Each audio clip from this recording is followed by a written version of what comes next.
Praise the Lord. Hallelujah. I give glory to God Almighty. I appreciate Him for who is He. Thank you for another beautiful week. Thank you for the privilege to come on air once again today. Lord, we return all glory. We bless you. We thank you because you are a faithful God. Brethren, I want to welcome you to Giga Hour.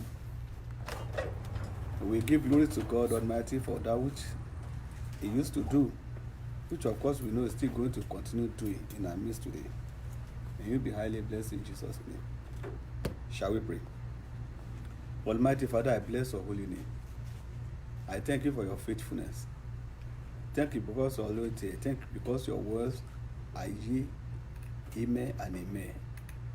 Thank you, Almighty Father, for that which you are going to do in our midst today. Blessed be the holy name in Jesus' name.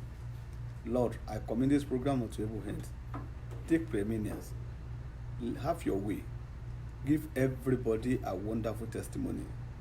Even in this last quarter of the year, visit us with a wonderful miracle that shall linger in our memory for long in the name of Jesus. Thank you, Almighty Father. In Jesus' mighty name, amen. Once again, I welcome you to this meeting. Today, we are going to pray on the joy of the Lord is your strength. The joy of the Lord is your strength.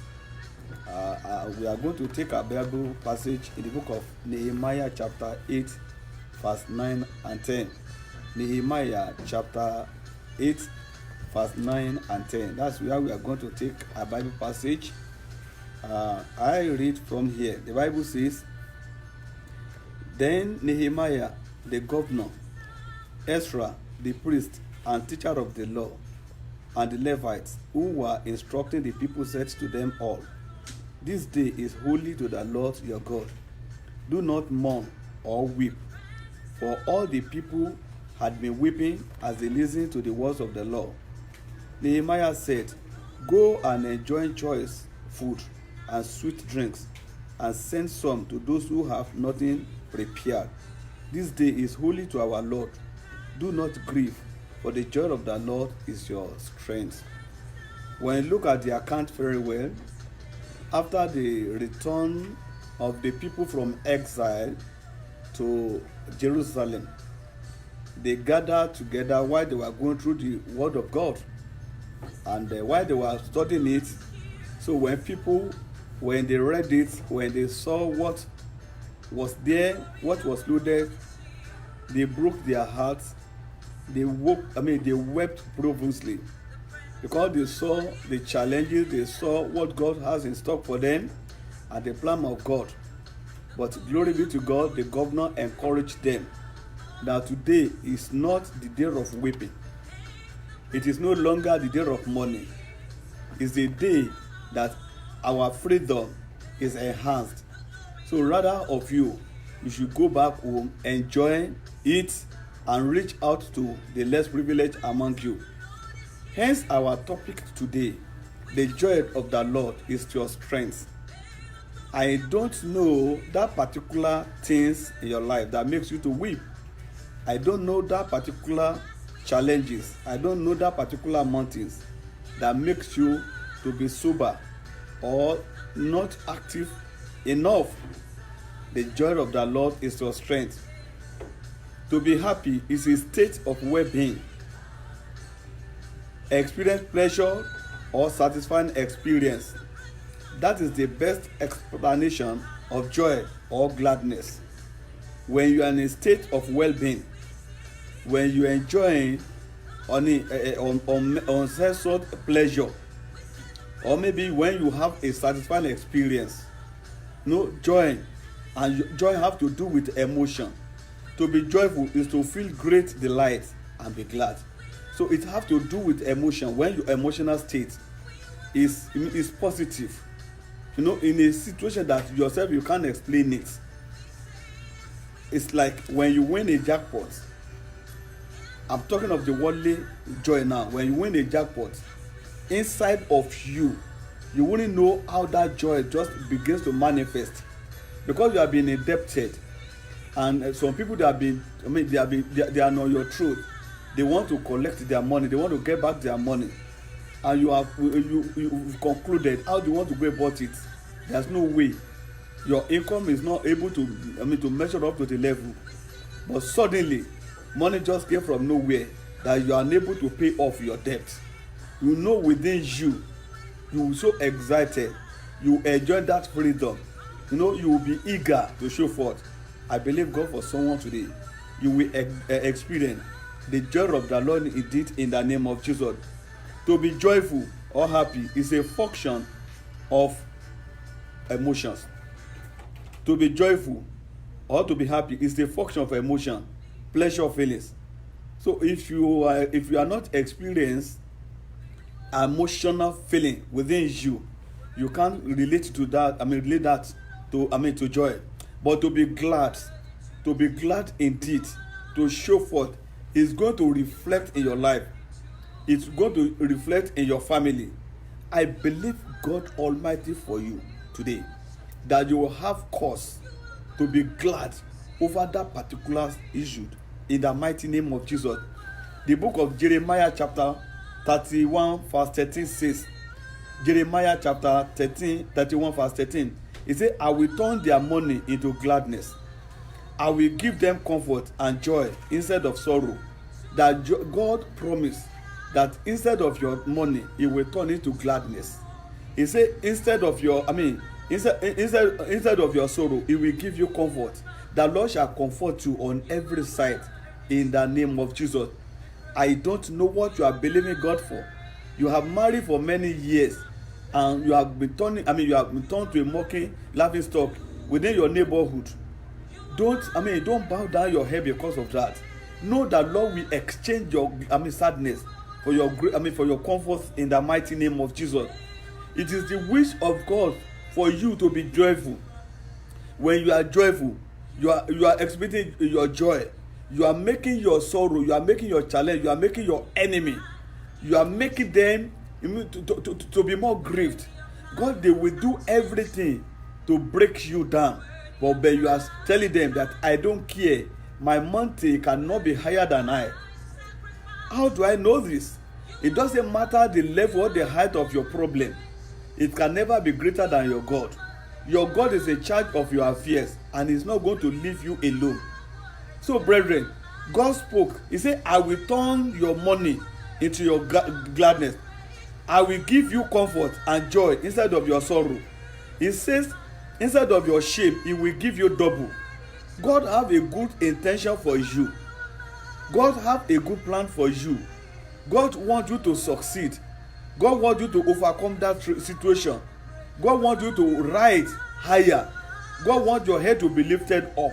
Don't allow anything or your selfishness or your ego to usher you into a level of lowering down, because God expects you to rise high and you are going to rise higher in the name of Jesus.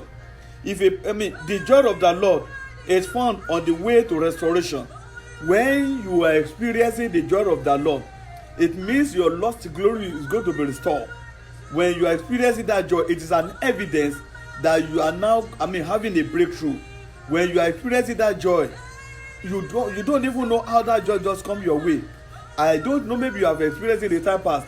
You will just discover that you burst into singing, and yourself, you won't know what makes you happy. You are not hungry. You don't even feel what is happening around you.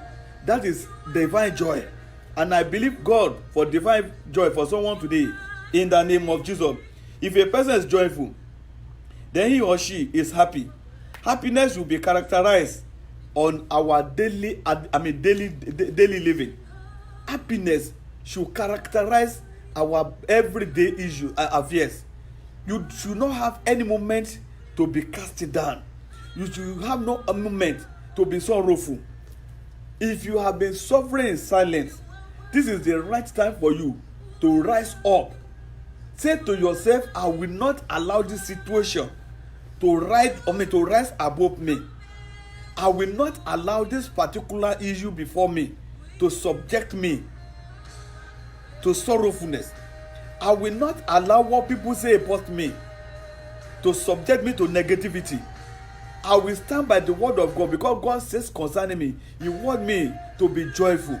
He said His joy shall be my strength. So it does not matter how many disappointments recorded concerning that project. Still be happy that you are alive and you are going to succeed in the name of Jesus. The joy of the world is so hollow, is so thin, but the joy of the Lord is rich and abundant. What you should crave for is the joy of the Lord. Jesus Christ said, my joy, my peace I leave with you, not as the world giveth. When you experience the joy of God, when you are experiencing the divine joy, you will discover that you will not even observe anything around you, because your mind will be centered on God, and you know God has spoken that it is well with you, and so shall it be in the name of Jesus. When you look at Isaiah chapter 35 verse 10, Isaiah chapter 35 verse 10, the Bible said, those the Lord has rescued will return. They will enter Zion with singing. Everlasting joy will crown their heads. Gladness and joy will overtake them, and sorrow will flee away from you. If God intervenes in your affairs, if you make God to be number one in your life, you will discover that sorrow is not part of your day-to-day activities. You will be wearing a crown. You will be rejoicing in whatever whatever food that comes your way. You will take it with gladness. You will be happy. You will not even look at any other thing, because you are so confident of this, that God is always there. I believe God for someone. You will rise above God in the mighty name of Jesus. The joy of the world, the joy that world gives is not the same as that of the Spirit. You should know this, that the joy that the world giveth you is not the same. I don't know that particular issue in your life. I don't know that particular challenge before you. I believe God today, the joy of the Lord shall locate you in the name of Jesus. Worldly joy or happiness comes and goes. You should know this.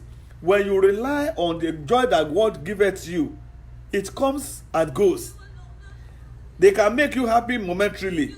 The next thing, trust human being, they will remove this tire or the pillar. But if it is the joy of God, that is an everlasting. Your inner joy, yourself, you won't be able to experience it. I remember in those days when I recovered my salvation, I got it in the first time and I lost it, but through grace, God restored me. Then when I recover it, I don't know sex, either this is a boy or this is a man, I don't know. I used to see everybody as human being. And that is when you'll be so joyful. When you are experiencing the joy of God, you will not see the abnormality in the life of your spouse. You will not see that weakness in the life of your colleague. Everything you do should be positive. I believe God for you. Someone will see the joy of the Lord radiating upon your faces and your life in the name of Jesus. Divinely giving joy can stay with you forever. If you receive or encounter the joy of God, it can remain with you eternally until when you bid bye to this world, and when you cross to the other side, you know it's joy all through to eternity.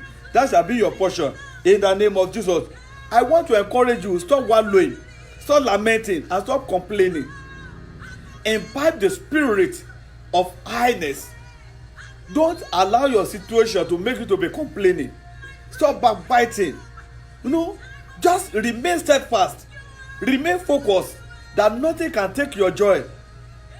If you see someone that complain, lamenting on over everything, you will see it's going to show on their faces. But when you are experiencing, when you are joyful all the time, people, they will be asking, what is the secret of your longevity? What is the secret of your health?